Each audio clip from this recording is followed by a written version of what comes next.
the Valuart Podcast. And we are back. Hey, everybody. Welcome back to the Valuart Podcast. Eddie, Izzy, and Mark with a webcam here. Hello. Which is wild. Wild. I almost forgot that you weren't just a disembodied voice for a second, Mark. Yeah, make the most of it. Giving us knowledge. Yeah.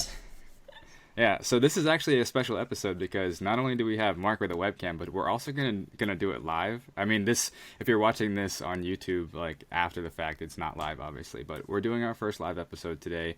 We are being joined by NFTignition, who is kind of stewarding, as they put it, the Fame Lady Squad project now. We'll get into that later. Where should we start? Should we start with newsletters? Let's just catch up. Let's just catch up. What's going on? What's going on in your life? Yeah, in my life. So last time we took off. Actually, no, guys, this is unrelated, but I did try to take a digital detox, and it lasted like no way. After we spoke about yes, wasn't 48 hours though, so you don't get $100 from me. Oh damn. Well, I'll try again this exciting weekend. News. But How did it feel?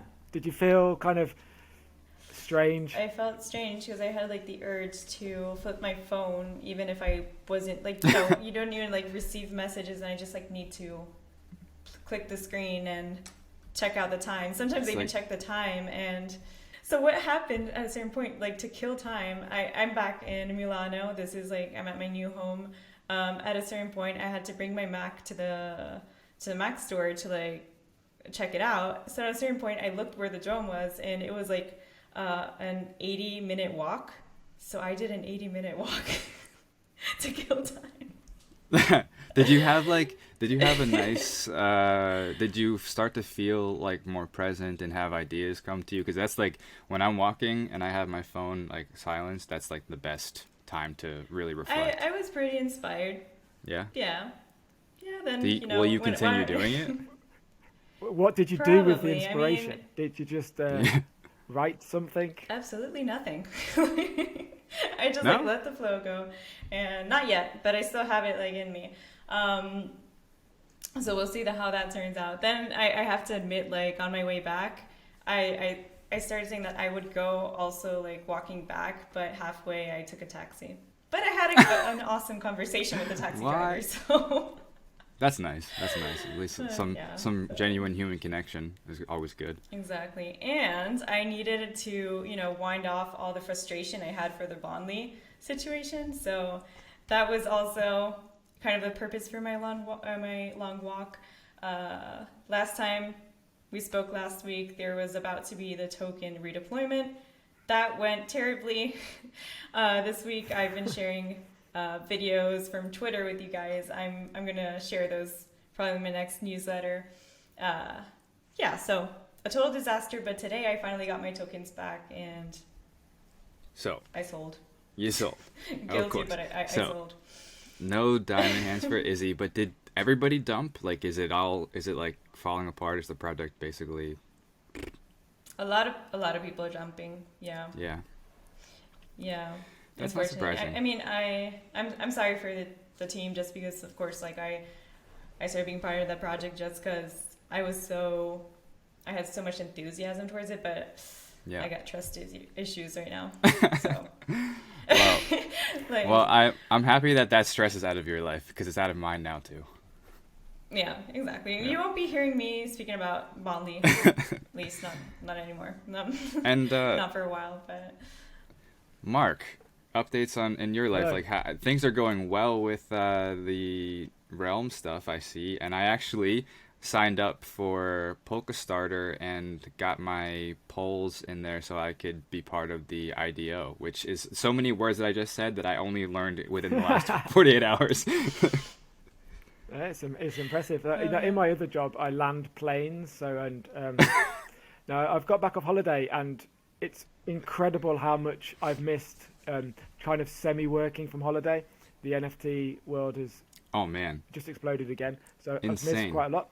That said, I've been doing a bit of writing on the laws of the metaverse and how the laws of real life are going to be applied, if at all, into the metaverse, and how those laws may or may not be put in. And I've learned some pretty scary facts about laws in the last few days. Can you share a couple or one? Can you give us a little sure. tease? Well, Don't keep did that you, like, all yourself. So, when I do this for a platform called Engine Starter, which, if you're into IDOs, Eddie, at the moment, you can go and use your Polka Starter and have a look at that.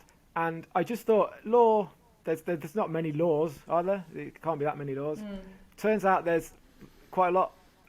In the UK, they brought in 3,000 new laws alone in 2010. America has like 30,000 laws, individual laws about everything. And are we talking about bills to be passed into law, or we're talking about like actual laws? Actual laws. Obviously, a lot of them are redundant, and they were made a long time ago, and they've just never been taken out of the legal framework. But there's just so many, and obviously, as concerns the metaverse, a lot of it's about copyright and intellectual property and how those laws are going. We spoke about it a few weeks ago with Nate, and how those laws are going to be put into the metaverse. So I've just been looking at that again, which was pretty fascinating.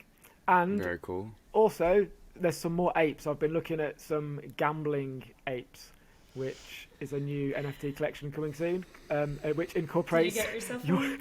Oh, it's coming soon. So it's coming soon. So it's just a platform which incorporates. Can I ask you what the obsession is with apes in this space? Like, why is everything an iteration of an ape? Why is everybody using the ape symbology? I don't get it. I think it's animal. I don't think it's just apes. I just think they're right. But there's a lot of apes. Moment. It's if it works. Well, I've already said this to you before. I feel like there's a lot of overlap with like the hype beast culture of like streetwear and like exclusive drops and limited runs, plus this NFT world. And you have one of the most famous streetwear brands is Bathing Ape, and I was like, that can't be an accident. Like somebody has had to have seen that and been like, oh, we should just use that. People will recognize that, and it'll do something subconsciously to people, I think.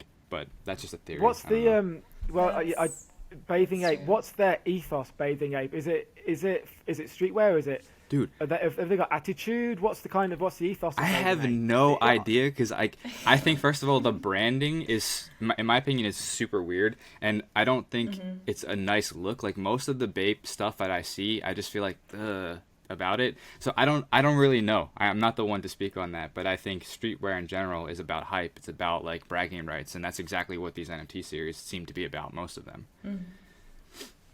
Yeah, I think there's kind of maybe two. There's a lot of cute NFTs as well. Like cute NFTs seem to work, like the penguins and any other animal ones, Izzy, in the last week that have been launched. Well, yeah, like, I'm full of unicorns, so don't tell like unicorn. Cute to me or my. But one that so the stoner cats, right? Are you still holding? From Reggie? what I see, like, I'm still holding Reggie, yes, but Good. I'm still waiting for the second episode. And guys, I kind of realized I'm really impatient, like in these weeks, and so the second episode still has to come out, and from what I understood, I still have to wait a month. So in the stoner cats, what I really love is the utility for it, right? In the entertainment space. Yeah. But at the same time, I don't feel like it's not like super hype like in other communities, right? But that's good. I think that's sustainable. Like you're gonna actually get a whole series out of that. Yeah. If people were to just drop it because they were trying to flip it for whatever, I don't know, paper hands. Is that what they say? I don't know. It's not. It wouldn't work. Diamond hands is holding. Paper hands, I think, is flipping. Yeah. I'm learning the lingo. I'm trying to. Oh God, I sound like my mom. What the fuck? I'm really trying. God. Anyway, I think that's my favorite really part about stoner cats.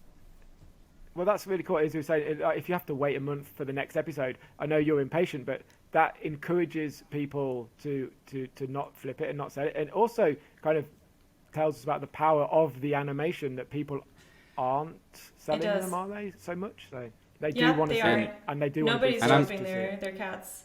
And I don't know if you know anything about animation, but putting another episode out in a month is already impressive. That's insane to do. they just dropped the first one, which who knows how long they were working on that for. It could have been since like February, you know? And then to turn it around after launch in a month, I hope they're actually working on multiple episodes at once, because that would be super stressful. Do they have a monthly schedule? Is that like the plan? Idea. I was looking for the schedule and I didn't find it. I found out like on Twitter and on Discord. But unless I like published it these days, I couldn't find like a timetable of like when the episodes would be released. And that's probably something that's good for impatient people like me, I guess. Yeah. In a certain sense.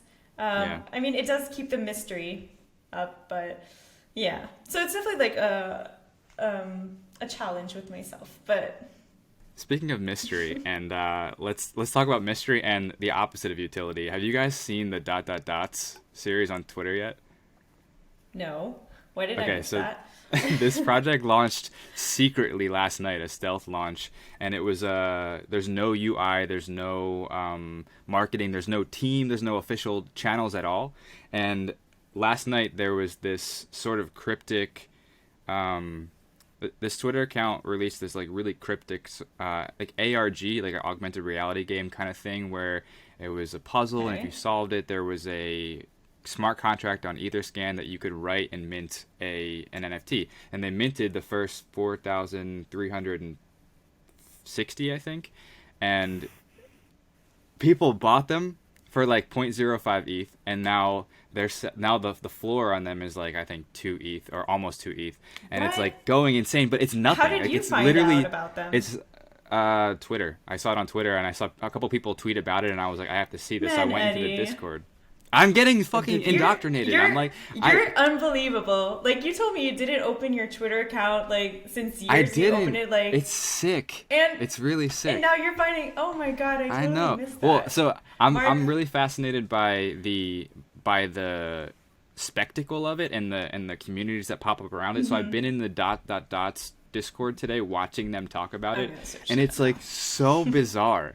So the way the smart contract functions is once it hits I can't tell if it's Ethereum. If people keep saying once Ethereum hits an all-time high, they release 10 more to be minted.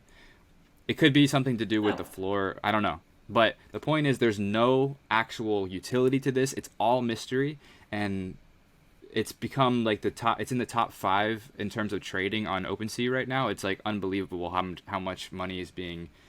I have to turn the Discord off because I can't look at it. It's like it's so intoxicating. Can you run by that Did you buy start one? bit again? What would you say? Can you run by the start? Get the first 4,000 comments on this. Was it a tweet or the game which get minted? No. There was 4,000 comments. No, there was over 4,000 minted last night. Right. Okay. So, and there was no website or anything. Like, you had to go to the Etherscan address, and then like there's a smart contract on there. You can run the smart contract if you link your wallet to it, your Web3 wallet, like if you have MetaMask or something, and then you can mint it. And if you were in the know, if you were paying attention and you solved this little riddle, you could go and mint one of these, and you can mint like up to 5, I think. And if you were one of the lucky ones that got one last night for 0.05 ETH, you can probably sell it now for like, I think one sold for 13 ETH today, this morning. What? Like, it's unbelievable what's happening. Why didn't you buy one? Oh, I didn't know until a few hours ago. Oh, I would have. So I almost bought one on imagine you, OpenSea. like... No, I did. However, I did buy my first. I did mint my first NFT about 3 hours ago from something I found out. Anything. It just You're happened. incredible. Something I found out. I minted one. So something I found out through this ... Discord. Somebody mentioned another project which is still like in the minting phase, which I don't know if it's gonna actually go anywhere. Doesn't matter. It was like 0.02 ETH or something. But I also bought my .eth domain, if you can call it that. I bought contento.eth, so my wallet is now that. So that's cool.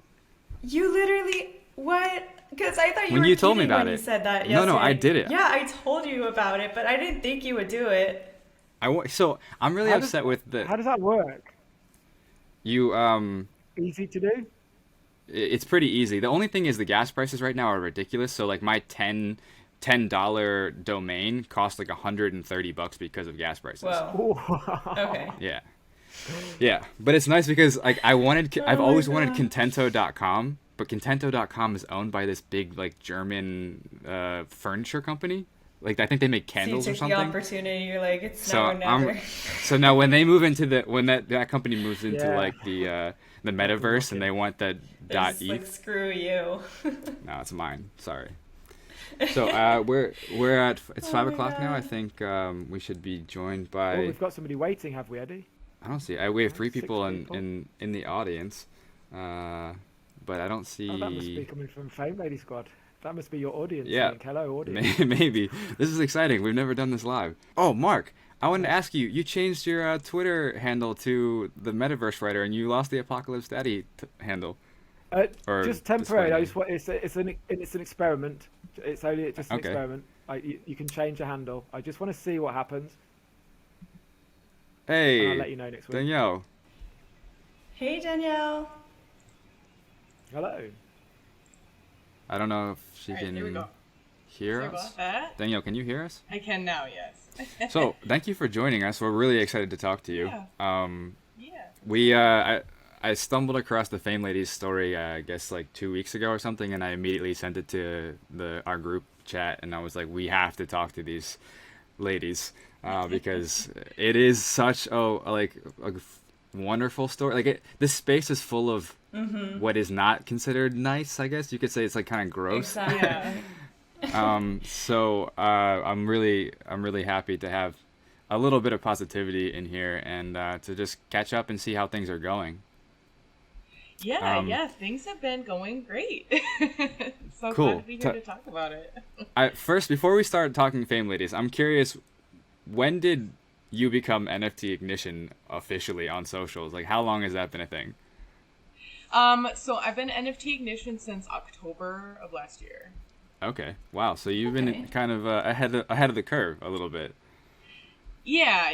I actually, it's funny, I was only into crypto for less than a month before I found NFTs. So, like, I learned about Okay. Bitcoin, and then shortly after I learned about NFTs, and I was like, yep, this is my thing. I was And how addicted quickly right away. that has, That's yeah, awesome. you become like a sort of a thought leader in the space in a way, and really quickly. So what was the first NFT project that caught your eye or caught your attention?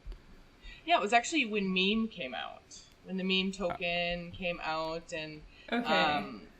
it was really interesting because, like, explaining it to my family and the people I knew, like farming digital pineapples for digital art that I can sell. They thought I was crazy. They legit thought I was crazy. Like, at one point, my dad even told the neighbor that he thought I was on drugs. Because I was No. staying Oh, wow. up And late and talking about these art. Has that changed at all over the last few months? Like, do they get Oh, it yeah. now, or do you have like better Yeah. ways to communicate what it is, what's going on? Yeah. So, I've been talking to them about it for almost a year now, so they definitely understand it better. But it's at the point now where my dad goes down to the bar and tries to find people who know what NFTs are so he can brag about me. And he can't, so he, like, teaches them Love about it. them first Oh, and no. then tries to brag about me. That is adorable. I love that. Have you got them investing in anything? Has your dad invested in anything? No. I think he feels, since I'm in it so far, that he doesn't really need to worry about it. Okay. Okay. Okay. Well, Like, I have all my money is in crypto. and what do you do Mine too, outside of practically. investing? Like outside of the crypto stuff, are you like in tech, or do you do something related to finance? Yeah. So, what I was doing before I got into Fame Ladies was doing marketing for NFT projects. I do a lot of, like, advising and consulting for startups and new, generative profile picture projects. So I've worked with probably about 30, 40 projects in the last year. And Wow. then also, I mentor a lot of artists, help artists, like, enter the space. That was one thing that when I found NFTs, I was super excited because I have a ton of artist friends. Like, where I live, there's a lot of artists. So I was always running around like trying to, oh my God, I love your art. Make an NFT out of it. And, you know, at the time, like I said, I sounded a little crazy. So I did make NFTbasics.com, and that helped kind of explain it to people. And I think I've probably helped maybe 300, 400 artists since I got the space learn how to mint their first NFT. It's sometimes like 5 a day. It's a lot, but I love it. That's insane. And are you like making? Is this a business for you now then, or is it just is it still a hobby? Both. I mean, when it comes to individual artists, I don't charge them, but for projects or like VCs, stuff like that, yeah. Right. Okay, that's very cool. And okay, so then let's talk this Fame Lady situation. Like, can you just run us through as quickly as possible, like what happened at the beginning of last month, and then like when were you exposed to Fame Ladies, and how did the transfer happen? Yeah, so I bought them a couple days after mint, or it might have been the day after mint. I had just missed it. And I found them actually because I was following Digital Art Chick's wallet. Like I was. You were following the wallet specifically, not her. Yeah, Twitter yeah, because she doesn't announce everything she buys. So, okay. You know, follow the wallet and you know what they're really doing. That's a good strategy. So I had bought a few projects actually those couple days because she had been buying them, and started looking into the Discord, and the community was amazing. It was just a ton of people that were like, yay, we love women in the space. How can we get more women in the space? And husbands giving their wives their first NFT or their daughters their first NFTs.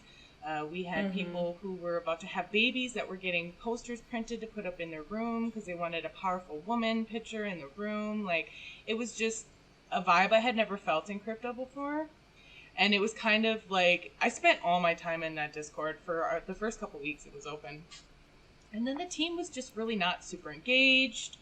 You know, they'd come in like once a day and be like, hey, guys, these are really good ideas. We'll talk about it as a team, and then come back the next day and say the same thing. And like, we never really got anything out of them. As a community, we were kind of trying to hold the project up because we loved it so much. And then, you know, that day happened where everybody came out and was saying that instead of being 3 females, it was actually 3 Russian men. And, you know, there wasn't a ton of evidence at first. It was basically, oh, this person promoted the project before anybody else knew about it. Right. I was like, oh, okay. But their reaction to it was not great. Right.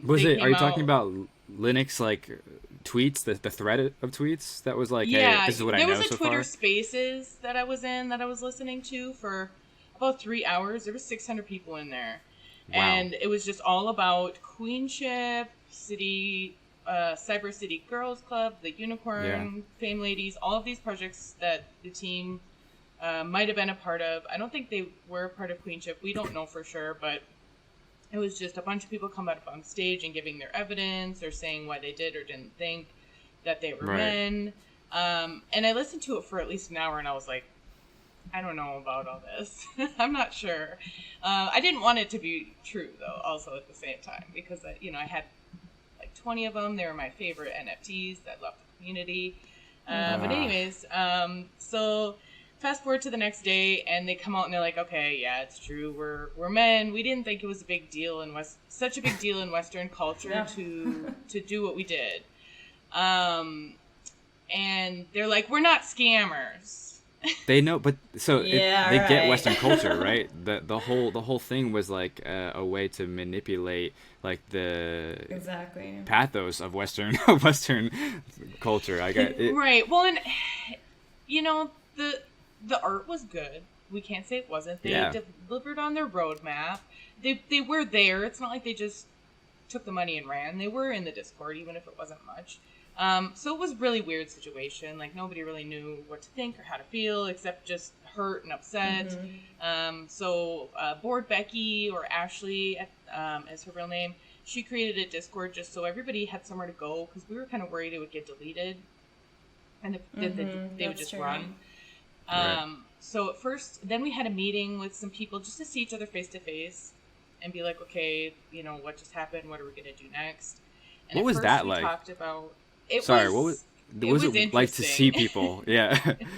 I mean, normally I see people every day, like artists and stuff that I talk to. It's normal for me to talk to everybody that I see face to face, but just a bunch of people from the community. It was just really cool that everybody's like, okay, we want you to know who we are right now, so you can feel safe and comfortable, and we're all in the same position. So I don't know, it just made everybody feel a little bit better, I think. Right. And our original plan was to like fork it or make a whole new project and just airdrop it to everybody that had ladies. Like we didn't even think to ask for the contract. Right. I had posted one time, I was like, you should just give us the contract. But like in my mind, I didn't even think to like DM them and ask for it. So we were just thinking, oh, we're going to work on this kind of in our free time. It'll just be a side project. But something that we're all really passionate about, at least working on. So then the next day we get a message from Art Chick, sorry to rope you into this, and it's a tag to a tweet, and I have like 1,000 notifications. I'm like, okay, what's going on? Wow. So I read the message, and she's like, oh, I'm getting you guys the contract. Like, I hope that's okay with you. And there's a vote on Twitter that the old team posted that said, should we give the contract to Digital Art Chick? And it was like 75% yes and 25% no. I was like, oh my God. So I run around and try to get as many votes as possible, thinking just in case, like, because the way they worded it made it seem like Art Chick was getting the contract, which really she was just passing it on to us. And she's kind of a controversial, like, person in the space, so I think that's part of the reason why they worded it that way. Have you talked to like the previous team at all in the last month about like, because they started a grant I saw to support artists and like to I guess apologize for the other projects as well and the stuff that the deception. Yeah. I've spoken with two of them very briefly. So one of them had deleted their Twitter and then started it back up. Okay. And they had sent me a message like, I believe in you. And that was it, which was really weird. And then I did speak to Max to get the layers for the art. But that's been it. Okay. And like one of them, Max, is like super young, right? I think they all are, honestly. That's something I wanted to talk to you about because I feel old in this space. I'm 29 and I feel old in this space. So yeah. I see that there's like a ton of Gen Z, like just like creating things super fast and creating a lot of hype and making a lot of people really excited. And then, I don't know. And that seems to be a common theme in the PFP world, at least. Yeah. How much? Yeah, and a lot of these anonymous profiles too are younger. Yeah. Yesterday, so I'm gonna be like off from the podcast next week, so I pre-recorded an episode for the following week, and I talked to this kid who's holding one of the apes, and like I had no idea who to expect when we started the conversation, and he comes on and he's 18, and I'm like, what? Oh my God. Yeah, it was wild. Oh, that's funny. So. That's amazing though, because younger people, I think younger people, I was a teacher in a past life. So like for me, it just makes so much sense that we need to be educating like the children on this stuff. Not to take over, but just so they can teach their friends. Like if a kid learns something and maybe they make an NFT and they make some money from it, they're going to tell every kid in the neighborhood, hey, I made $200 selling a piece of art. Like every kid in the neighborhood's going to be making art. Like what a great thing for the whole neighborhood to be doing. Yeah. But I feel like they're the ones educating us. Like Mark has kids, and he was talking about how like we were speaking about this last week about how you can't keep up with what they're doing and what they're interested in because it moves so quickly. And like I think it's more about just instilling the right morals or like giving them the right moral compass, so when they encounter these things, they're like, oh, this feels right or wrong, I think. But so you guys took over and this Discord became like the official Discord, and then you did a relaunch, right? And the relaunch was what, 2 weeks ago? It was last week Tuesday. Wow, it feels like 2 weeks. It feels like I know. so much time. Wow. So much happens in such a short time. How was that? How was the relaunch? Were you nervous about it? Like you guys, my gosh, you and yes. Ashley don't claim to be owners of the project, but you do claim to be like kind of managing things. How much Yeah. have you learned about doing something like this that you had no idea about prior? Well, I would say just with my experience with other projects, this is all stuff that I've done before. But the one thing that was different this time was having that super supportive community sitting there ready on day one, like just hyped about everything you do. I've never had that. Like, you can't even build that kind of community. Like, there's really no way to do that. So it's really amazing that that's what we have. Within a few hours of us getting the contract, we had over 200 people fill out a form to volunteer to help us. Like, hundreds 200. of people. Wow. Yeah. That's a lot. And how did you figure out like what you needed? Like what were the roles you were looking for, and how did you get them filled? Like how does that work? And how did you find Data also? Was he part of the team from the very beginning? Yeah. So Data and I had been talking for a while. We actually had in the past created like some marketing plans for the original team that they had completely ignored. But we had worked together just like on the sidelines, kind of trying to help the project for a while. And then also at one point we had talked about like doing our own thing together. So we had kind of built a relationship together at that point. And then he had been talking to Ashley. I hadn't been talking to her, but he like linked everybody up together. Okay. And it right away it was hard like putting the team together. It was stressful because we had no money to give anybody. We have nothing to offer anybody. No ladies, no nothing. Like we want powerful women in the space to work on this project, but we have nothing to offer them. We have to ask them to volunteer. So we pretty much just did what we can with the three of us so far. And we are actually working right now. We have a vote to raise royalties up to 5% because it's at 2.5% right now. And we're hoping with that extra 2.5% that maybe we can start paying some people on the team and then we can expand. But so far it's been very bare bones. There's the three of us, and then we have amazing mods and volunteers that help, and we can delegate work to them. But so the royalties are the only revenue stream for you right now? Yes. And I guess merchandise is something, because you're wearing a great shirt. I see. I was about to say that this too. is just mine. This is a sample. We are working on some merch. The thing is, everybody owns their own IP, so anyone can make their own merch, and we want to help people learn how to do that. That was a really interesting part of this for me. Like you're giving the copyright to the collector. Mm-hmm. Awesome. And does that transfer every time a new person buys on the secondary market? Yep. Did you get that?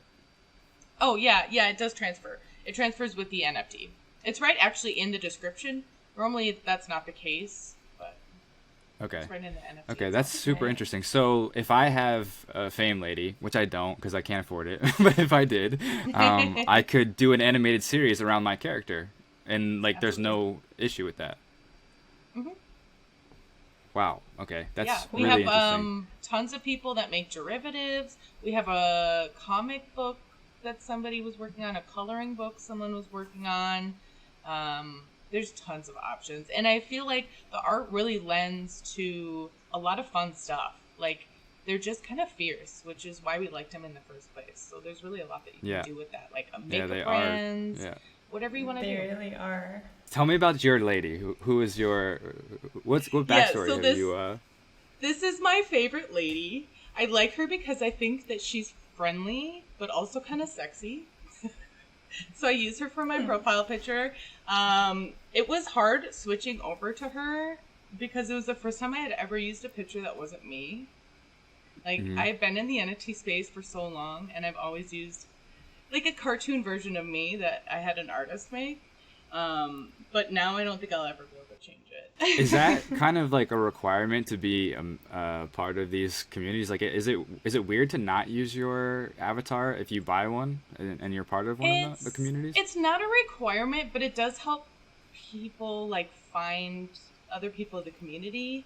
And like when I see a bunch of people follow me, I can just scroll through and be like, okay, I'm following the apes, I'm following the ladies, I'm following the top dogs. Any community that I'm a part of, I see that picture and I just automatically know to follow that person back. And like, how do you, other than putting the number of the avatar in your description, how do you know that that's not just a screenshot that somebody uses of somebody else's NFT? You don't, right? I mean, it happens. It happens. I think it's more common in the more expensive ones. Like I've seen it happen with the apes specifically, and people will call them out right away because people know who owns those apes. So wow. It doesn't last very long.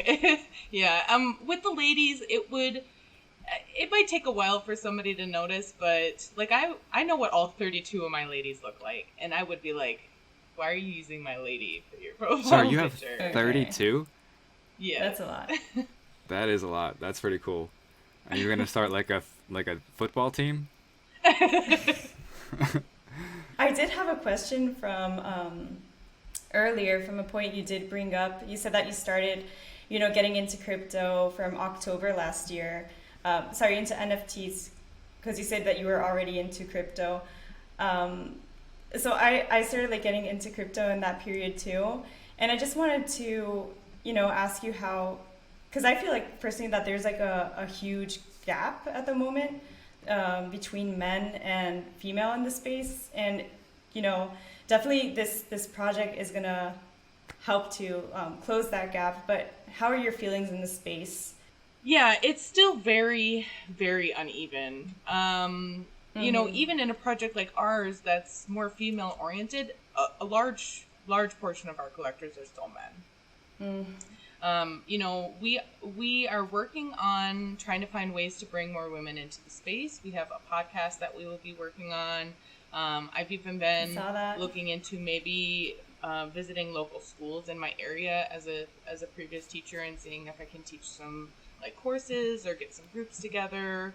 Our goal is to get thousands of women into NFTs, into crypto in the next year. So we're going to see how we can do that in whatever ways possible. But one big way I think that is that nobody's doing right now in this space is helping women who are entrepreneurs or business women find ways to to build NFTs into their existing businesses. There's so many use cases and utilities and gamification and things like that can be used in. They're already in a position where they can be implementing new things if they're running a successful business. So that is one good way to help them. Were you at all apprehensive about it? Like when you started getting into it, was it even a thought for you? Like, oh, this is like a lot of really kind of crypto bros and I don't really like the space, or it didn't even faze you? No, I think at this point I'm just one of the bros too. There is quite a bit of bro culture regardless of gender, right? It is kind of bro-y. Yeah, for sure. I find it so frustrating when I'm in a Discord and I see someone say like, let's go brothers, and I'm like, what? Why that word? Like there's so many other people. Sir all the time.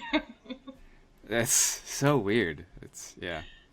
But as a gamer, before I was into crypto, I did game for years and years, and no matter what your username and character is, you get called a guy every time. Like, so I'm just used to it. It didn't offend me at all.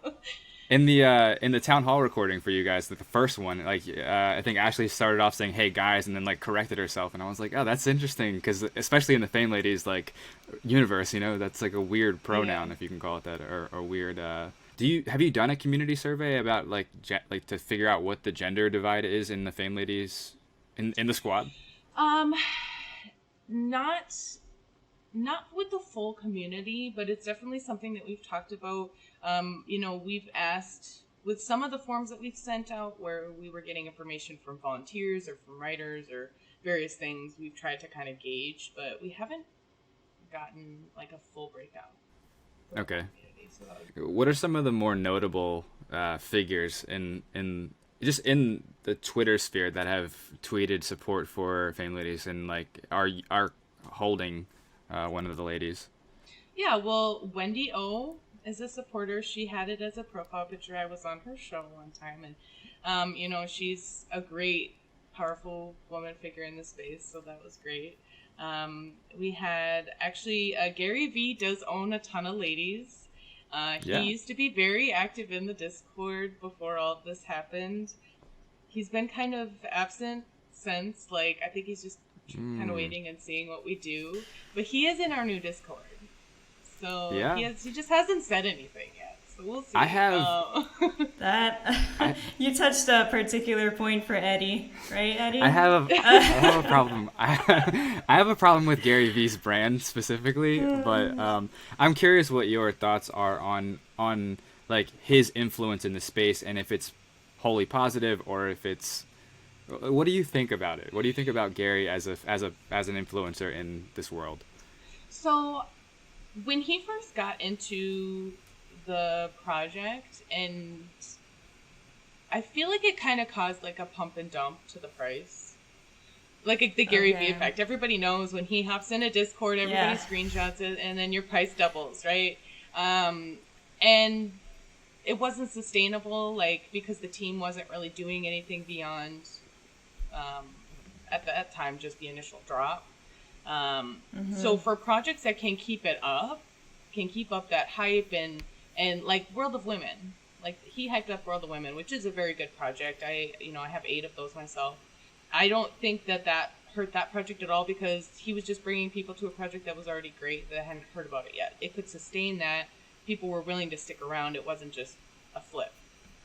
But if the project isn't strong enough at the time that he does it, then it can have really negative effects, I think. If he were to do it now that we have a strong community, it would have a different effect than the first time he did it.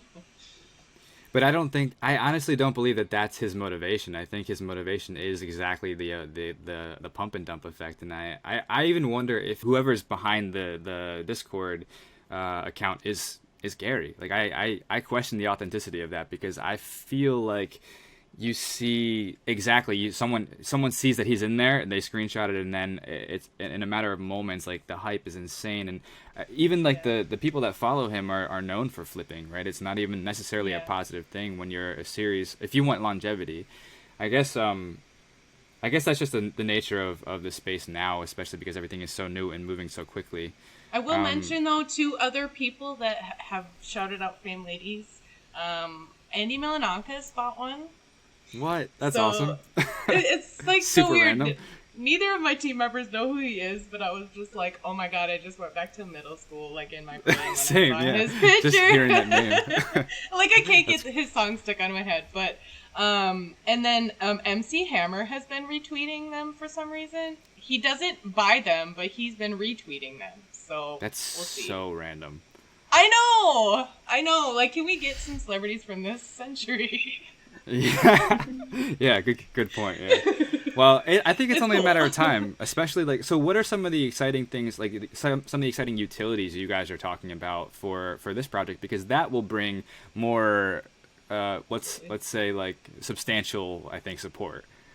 Yeah. So we currently are in talks with 2 different brands for brand partnerships, and I can't give any information as to who they are because of NDAs. No, not exclusivity. But one of them might be a shoe or clothing company, and if they had some sort of a partnership with us where you could link your lady and get 20% off a pair of shoes or something like that, nice. Or whatever, there's a lot of utility there where we could kind of get our name out there in a really big way by giving people that hold them utility, as you said. We do have a members only section right now, a ladies only section of the website that has data and graphs, and in the future it will have some content, articles, videos, educational materials, stuff like that you will only be able to access and view if you have a lady. And the information won't just be related to the ladies. We're going to have charts and graphs for all the NFT projects on there. What was the response for the relaunch, in terms of, or what was the trading around that time? Was there a lot of movement on the secondary markets, or people were pretty It's been going up steady since last Tuesday, and even since before then. But the last couple days is really when we've seen the most growth. We've had almost $1 million in sales in one day, so we've been doing pretty good. Is that so? It's obviously it's a good thing for you for royalties to have these sales, but does that mean anything for you in turnover in terms of like community?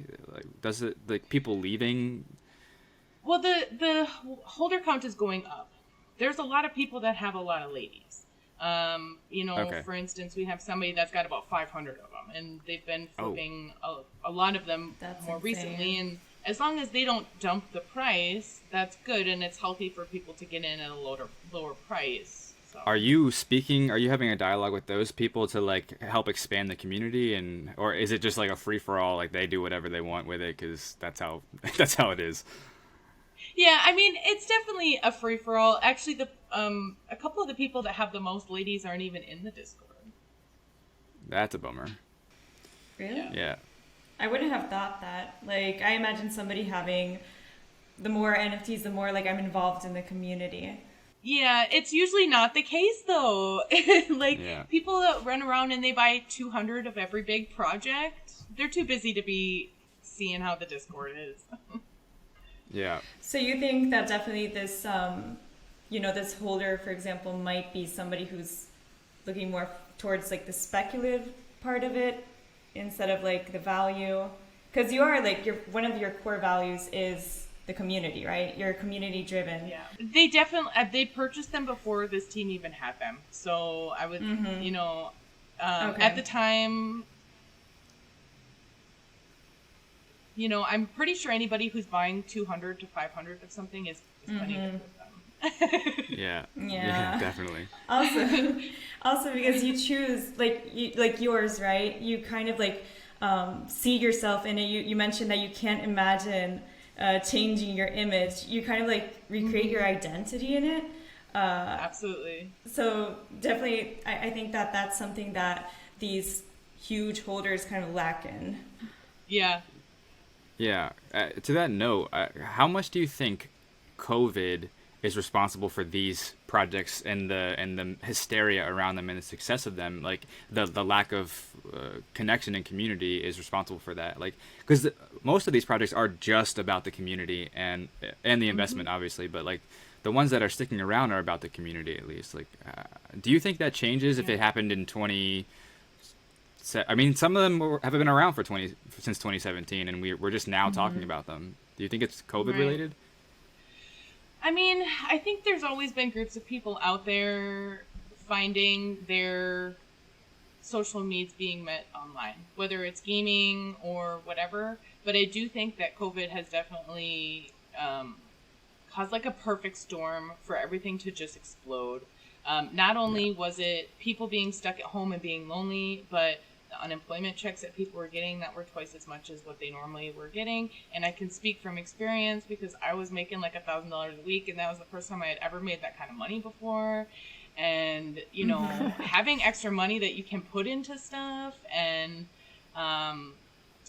stimulus checks and all that, and you can't leave your house. It's not like, maybe now things are different depending on where you live, but like I have a son who's high risk, so I'm on the more cautious side of things. So I think all of it has contributed. I think it would have happened eventually, but probably a lot slower. It could have taken us maybe another 10 years to get to where we are now. And do you feel like your personal involvement in like activity in like these Discord channels and in these communities is a healthy one in general? Like, is it more healthy than is it distracting? Like I sometimes they were making fun of me before you joined, Izzy and Mark, because I hadn't used my Twitter account since like 2016 or something, and then in the last month or so I started doing it for this podcast, and now I'm like on it all the time, and I feel like, okay, this is maybe a problem, or becoming a problem. Yeah. Do you sleep? No, not lately. It's hard to sleep when things are pumping, right? Because then you get that whole, like, should I sell? Should I not sell? And I'm the type of person where I'll list a bunch of NFTs and then I'll come back an hour later and delist them all because I'll be sick to my stomach thinking about it. No. Yeah. Yeah. It's an addiction. find- It is. It's very. Exactly. I feel like it's But healthy and not healthy at the same time. Are the connections for you substantial? Like, are they meaningful, or are they just something in the midst of nothing else? I would say they're definitely substantial. Like I've met a lot of these people in person. I've gone to, like, when I went to Shitcoin and hung out with all these people. Like I have legit friends that I've made in this space that I will probably talk to for the rest of my life. Very cool. People that get me better than anybody that's ever got me before. Like this is my place. This is where people get me. So now I just need more people where I live to understand it. That was my next question. Like, how does that make your home relationships feel in comparison? Does it feel like strange? Does it feel like another world? Yeah, kinda. 'Cause when I talk to my other friends about stuff, like, I feel like from their point of view, they just think I'm bragging about things. And, like, really, I'm just excited and I just want to talk about things. Like, I was trying to explain to my friend how I got an ape and I was so excited to finally be, like, part of the apes and but, like, it's only a mutant, but it's still an ape. And I could just feel... only a mutant? It's a mutant. It's not an OG. Like, only... Okay. No, okay. I'm just saying, like, I would love an OG ape. I feel like I'm an ape, but I just hope that all the OG apes feel like we're apes too. I don't know. I feel a way about it. Okay. Anyways, but I could just feel her, like, thinking that, I don't know, she just didn't get it. And like I could just tell that she thought I was just, like, bragging about, like, being rich. And, like, to me, I was like, no, I'm poor now. Like, you don't get it. I just spent all my money. It's the opposite of what you're thinking I'm doing right now. Yeah. But do you have any friends that you did, like, that you were able to bring into this world too? Not really, not yet. I've tried to get my sister into it. I've been sending her stuff here and there. Like, I sent her a strong node recently, which has been doing really well. But when I first got her into NFTs, I sent her a ton of alpacas. I don't know if you guys were familiar with that. I don't know, think I but saw that that sounds one. cute. January. They were, okay, so it was maybe that. December, January. They were similar to CryptoKitties where you could breed them, but then you could also stake them to earn tokens. And they were blowing up at the time that I sent her a bunch, and I was making tons of money off of them. Like, I was breeding hundreds of eggs a day. It was literally insanity. Oh my God. And I sent her a bunch, and I was like, oh my gosh, this is how much money I'm making off of them, blah, blah, blah. And I sent her a bunch, and like, all she did was lose money on gas, basically. So she's like, I don't think this is for me. This is not really my thing. And I was like, okay, sorry. Like, I meant well. Yeah. What do you think is holding back people? Because I struggle with this too. Like, I don't know, I feel like after a while there's like that awkward silence that you kind of feel like they think you're bragging, like you mentioned. Like, how?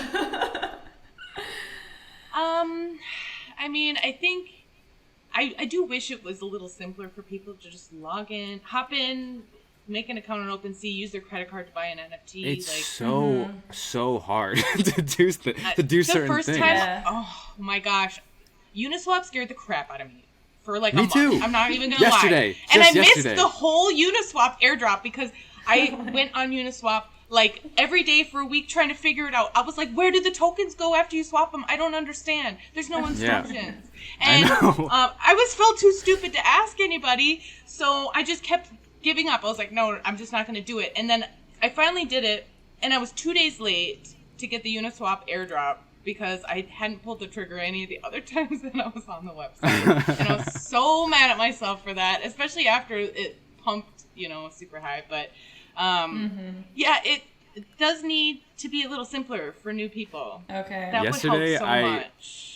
Yesterday I set my wallet name to I bought a .eth domain, I guess you call it, and I was so afraid to use that as the transfer destination. I was like, I don't know if this is gonna work, and I don't want to risk losing $1,000 over some stupid fucking thing.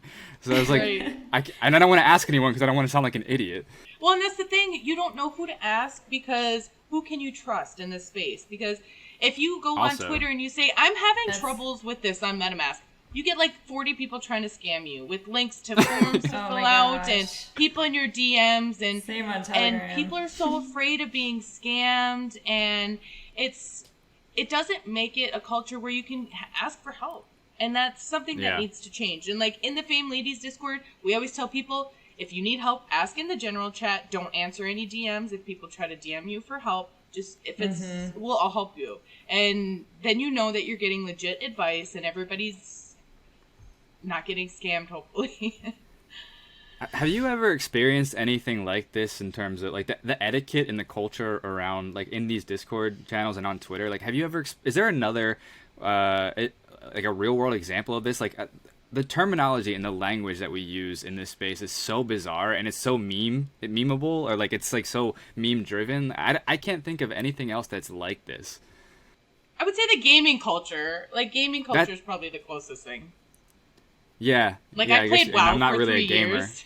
Okay, yeah, that makes sense. So that I makes can a speak lot of to that. sense. had that language. But now you got like this gaming plus finance culture merging into this weird clusterfuck of like terms Absolutely. that no one And wants. gamers or are needs. smart as hell, and they will figure They it out. are. So give Yeah. gamers a reason to get into crypto, like NFTs, gamification. Oh, we're going to gamify your skins. We're going to, all of these things that you're earning in game, these tokens, is gold, whatever, we're going to tokenize it, we're going to NFT it. They would be Yeah. all over the NFT space. So once- there's a heavy presence of gaming and finance people in the NFT space, but I feel like there's a real lack of like art enthusiasts, of like people who really like art, and especially from like the traditional art side. And that's kind of what this podcast is about, is like that space and like those people meshing. What do you think that is? Why do you think that people in the art space are apprehensive about? I think it's harder to convince somebody that an artist has value than a collection has value, because you could show there's more sales, there's more information that you could show them, where when you have a new artist that has 2-3 pieces and they've sold one, there's not a lot of data to base it off, and you're at that point like just basing it off of emotion. And you know, a lot of people don't make their decisions based off of emotion. Some people buy their NFTs that way, but it depends on why they're buying the NFT, really. But when you say emotion, because I mean, I feel like FOMO is an emotion. It's like a feeling of like, I need to be involved in this. But you mean like an Yeah. emotional connection to the art? Yeah. Yeah. I see that. I think that that's probably not as big of a factor in investing, or even just using the word investing is evident of like what it is mostly. It's Right. but with the artists that you've helped, did they come to you because they're already interested, or have you sort of shown people the light in terms of like, this is a great technology for you as a digital artist? Both. And what is the It's all over the map. I would say that most people that I've worked with as artists are now pretty successful selling their art. I think honestly, it comes down more to the marketing than anything when it comes to an individual artist. In the traditional art world, they don't have to learn how to market themselves. They can go to a gallery. You have to a little bit, but not like, it's not the same thing. It's not like crypto at all, where you have to Right. be out there every day, creating a community, creating a voice for yourself, a personality that people know and understand. And it has to be so much more than just the art that people are buying. But it's also because it's so easy to get scammed. There's so many people That's that have true. bought art from people that wasn't really the artist. And it's really hard to prevent against that. But if you get to know the artist a bit, and you get to know their style, and you follow them on Twitter, and you see over time, you learn to trust them a little bit more. Yeah. Have you been in touch with like the World of Women team?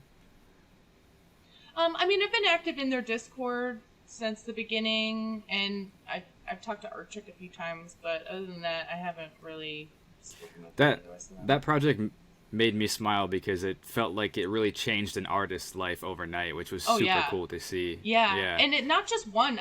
The one thing I love about that project is watching on Twitter when, you know, that first time an artist gets a bid on their piece is always just like the best feeling. Like, I don't know if you guys are artists or have ever sold anything like that, but when you made something and it's your art and you sold it, like, it just feels so much better than selling it an NFT that you bought. And they go around bidding on people's first pieces that are females, and just seeing those tweets like, oh my god, my first bid on a piece, thank you, World of Women, like, just that, like, being a part of that, like, that's just gotta be awesome. That is a really awesome feeling that I wish we could spread more of. And I find it strange that some of these projects, like, that are, they tend to lack that human interface or component to them, because I guess because there isn't one. Like in the example with your project, like the first time around, like that was a clear there was a clear reason for that. There was a clear motivation for not wanting to have that. But do you think that it's kind of a contradictory thing with the Avatar series being so popular and people kind of taking them as their online identity? Like it does detach you from like a human in a way. I think it does a little bit.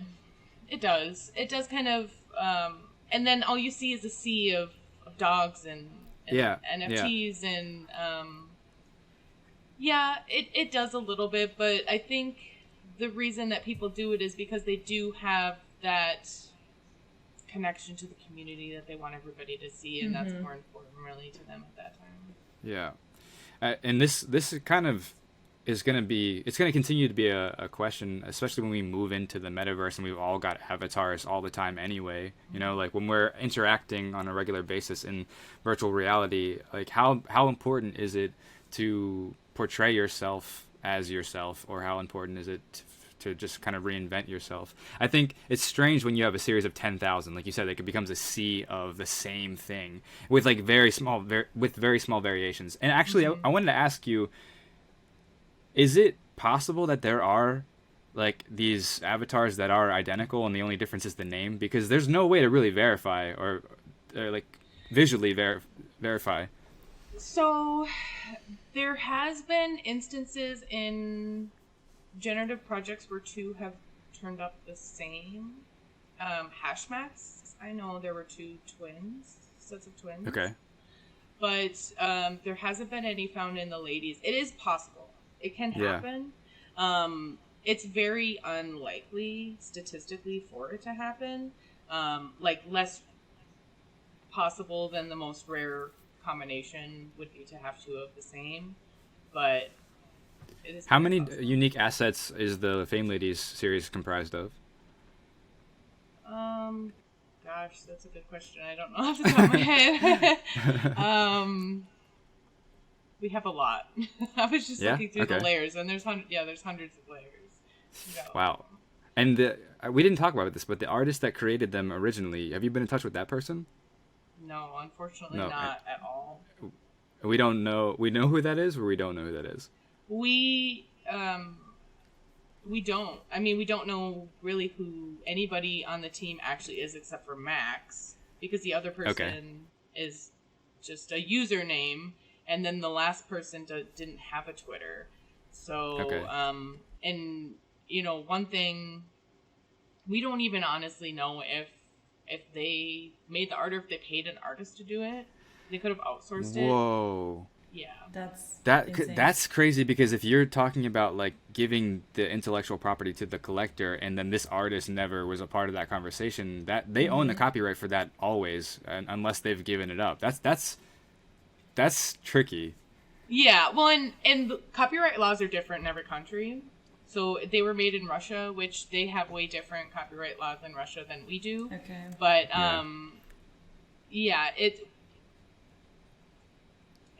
it is. I would love to talk to that person. I'm sure you would too. I'm gonna do some sleuthing. Absolutely. I'm gonna try to find this artist. I've been trying. Like, I'm so careful with how I speak with Max and Nephi, because I don't want to scare them away. Like, they seem very young, and to me, honestly, I don't think they expected the project to blow up like it did. I think they were like very unprepared, and at one point they were going to give us the Twitter, but they weren't willing to give us the password. They were just going to give us access on like TweetDeck. So we asked them to delete it. And then for a while there, we had no way to contact them at all. So then when they reached back out, I was like, oh my gosh, okay, I don't want to scare them off. But I asked very nicely a couple times for the artist information, and I just get no response. So it's...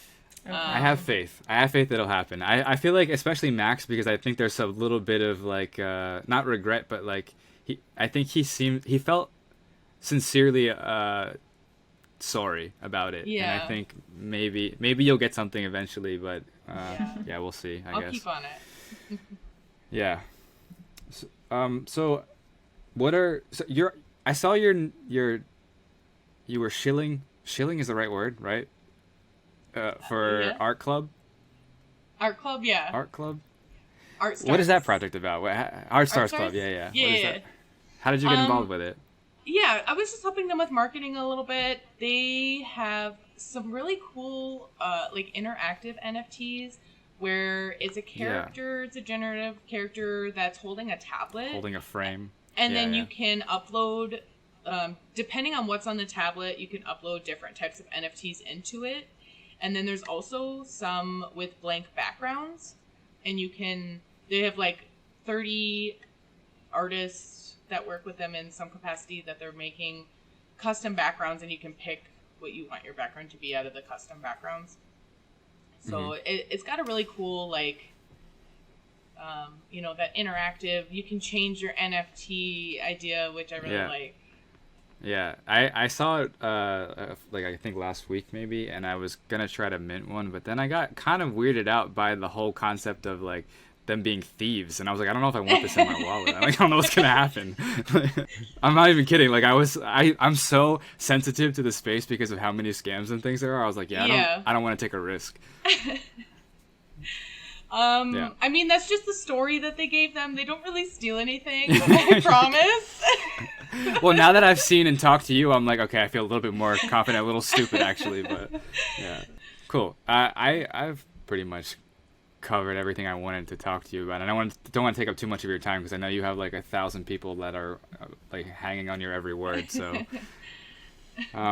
Mark, Izzy, was there anything else you guys wanted to ask Danielle before we let her go?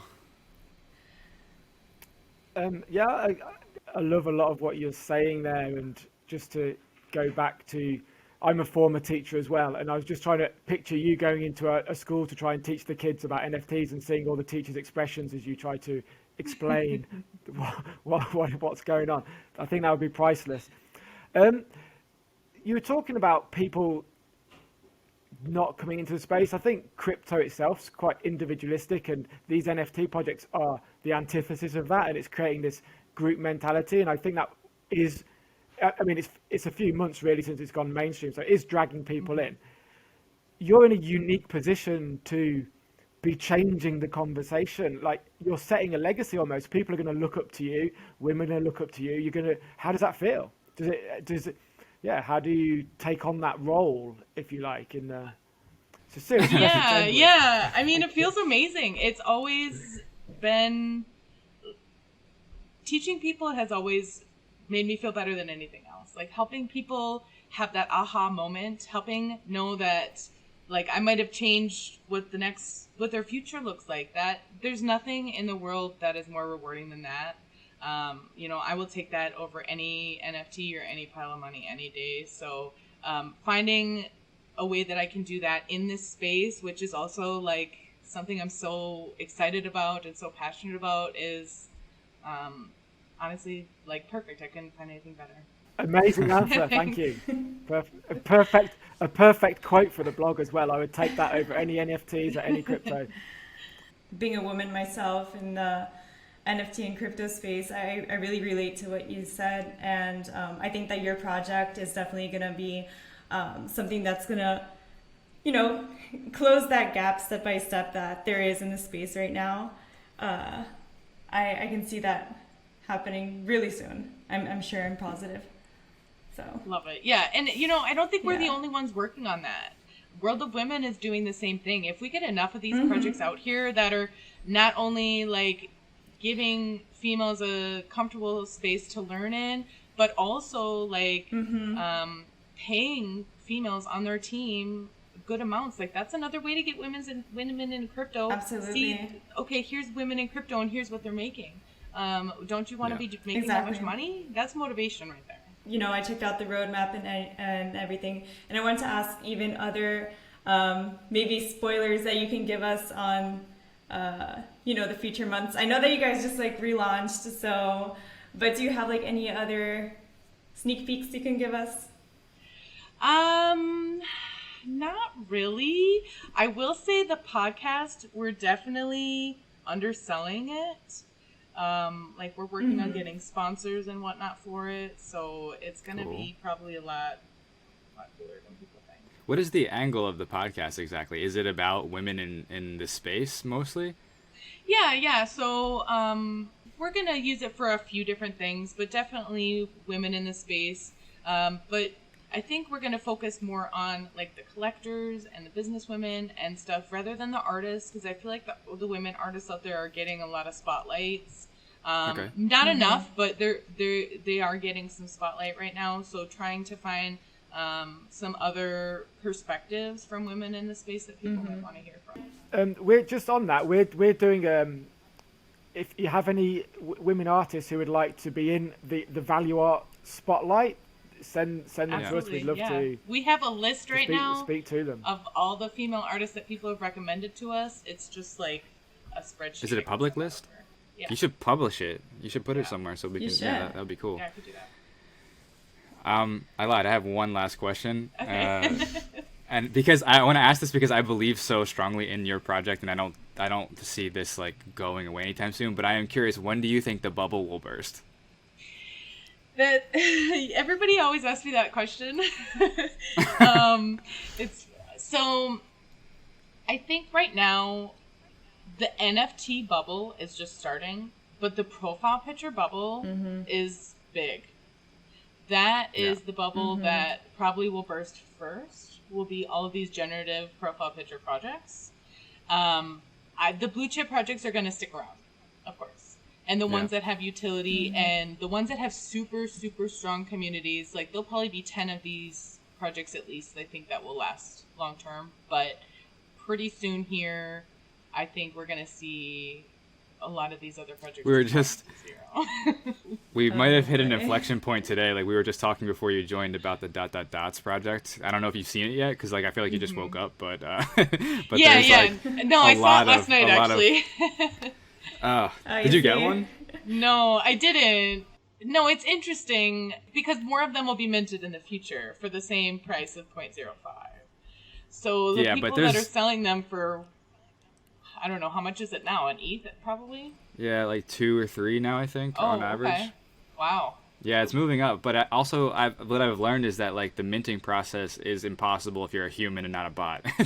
At this point, it's like it's not going to happen for you. Yeah, well, and those were minted right through the contract, so they like made it difficult to on purpose. But just minting projects like it's ridiculous. I do have concern, and I say this I feel like every week. I have concern about what this kind of stuff does to the reputation of like the NFT technology. But I think the more I see, I think it'll be fine. It'll survive. Yeah. It'll just take some time. Because people are still just touching the surface of what NFTs can do. Yeah. I don't think there's any damage that can be done to NFTs in total, but the collectibles, but I've been saying that since January. And that was before the generative profile picture projects really started blowing up. At that point, people were making collectibles that didn't have roadmaps, that didn't have a website. They were just collectible projects on OpenSea. Okay. And I was telling people, the market is flooded with collectibles. There's only so many frogs and ducks that people can buy.